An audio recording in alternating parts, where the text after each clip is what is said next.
Oh, 1,000%.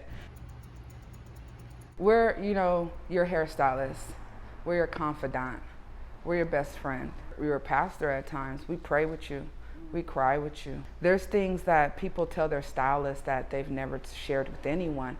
I feel like if there's a real trust that you give someone when they even do your hair, there has to be a level of trust there. So I think with that level of trust comes, room for open communication.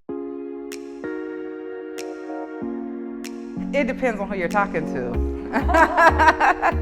If I'm being, professional, we're gonna be in West Hollywood. If I'm going out with the girls, we're gonna be in Weho. Hi, my name is Florence. Most people call me Flo, and I'm the owner of Taylor Rose Studio, West Hollywood. I didn't want something that said African American salon or, Caucasian salon. I wanted just something that just said salon, because that is very reflective of Taylor Rose Studio. We have 10 hairstylists here, all walks of life, all race, color, creeds, and we're much of a reflection of West Hollywood as any business could be. It's like my judge-free zone. If I have foil on my hair, I know in West Hollywood, I can walk down the street and no one will even look at me. They'll say, oh, look at that new fashion. Yes, sis, live your life. So I love that part about West Hollywood, I love all of West Hollywood. What people know about West Hollywood is that it's LGBTQ friendly, right? Almost like a Mecca. But also, it is a very strong Russian and Jewish community here as well. So we service everyone. I won't call us a melting pot, but I'll call us more like a pot of gumbo, because there's so many different parts, but they're all necessary to make this delicious meal, right?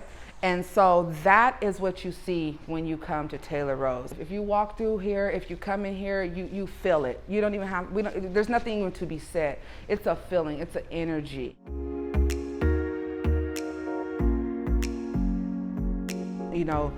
The coronavirus really exposed a lot of holes in the system.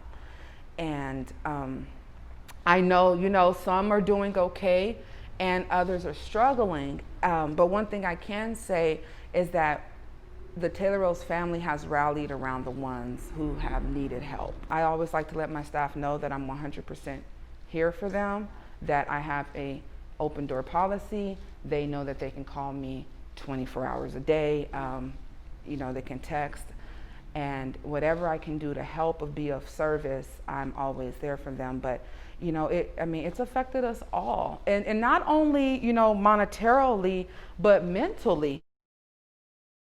It was like pre-quarantine, like Joe Exotic, stimulus check. I kind of miss like that part of the quarantine.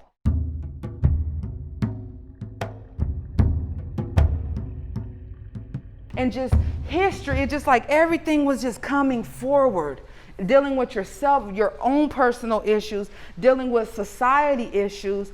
My family, just thinking about, like I said, I have a little brother on this couch, and I'm scared for you to walk outside. And I know you're a good kid. And, and then boom, riots break out.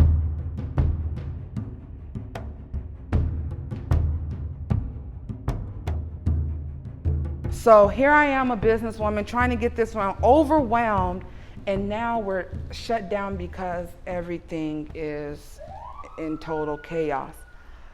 But I felt it was necessary.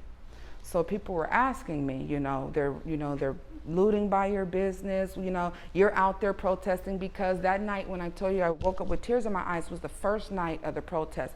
And like I said, I knew it was something in a collective, because I didn't know there was going to be a protest. I was driving down the street downtown. I saw the protest, didn't have anything to do. I had just got off of work. I parked my car, and the rest was history. I was out there every night, 15 days later, every day. And so when they came here and I was part of the protest, they said, well, what if they destroy your stuff? Well, what if they burn down your building? How are you gonna, feel? Well, there's two things, okay?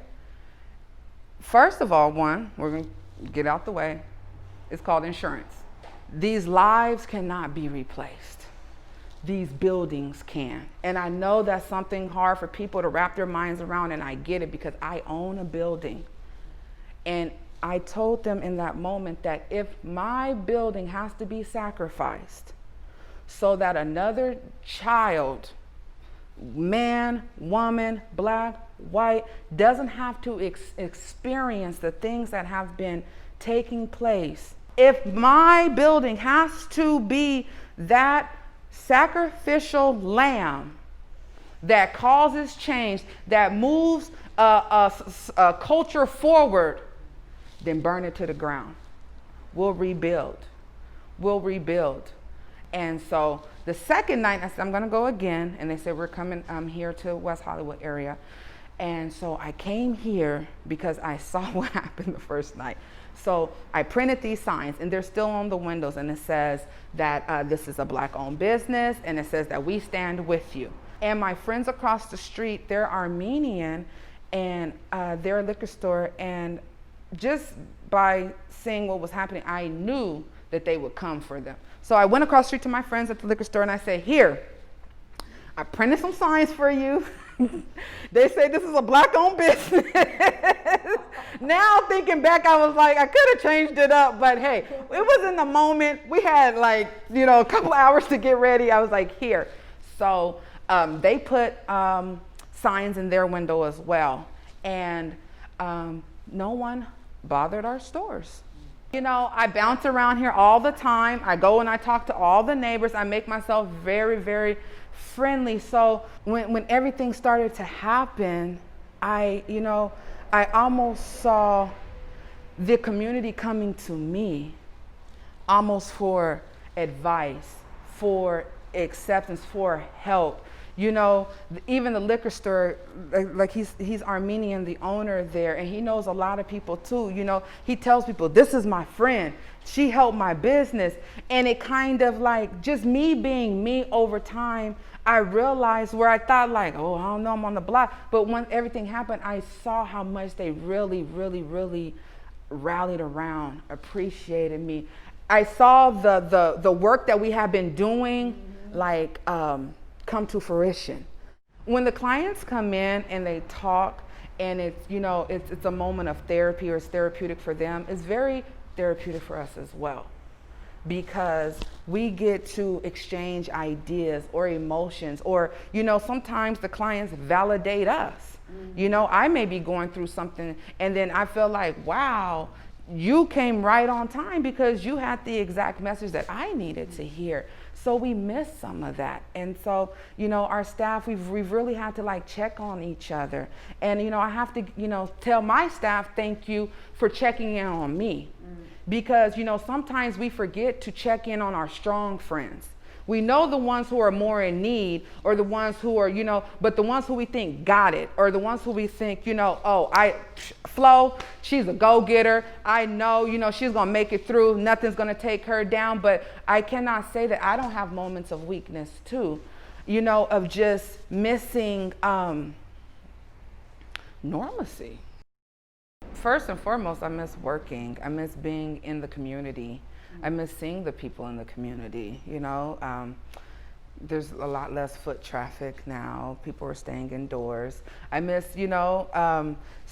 grabbing up my staff who's free and saying, hey, let's go have a cocktail while the rest have to still work. There's so many things that I miss, but I probably the most is just the fellowship of just our peers and our friends, and yeah.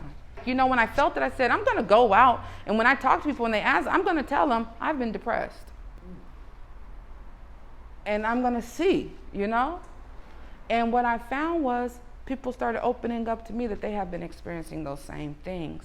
So once again, it gave me some life. So when I have purpose, when I can talk to people, now I'm back living. If I can sow into you and strike something into you to make you go out and be a better person, now I'm back alive again. Not being too churchy, preachy, because it's not about that. But, what gives me strength is knowing that there's somebody out there who is bigger than me and who is on my side. So although, you know, I'm down sometimes and I'm sad, you know, I am encouraged. Black lives, they matter here. Black lives, they matter here. Black lives, they matter here.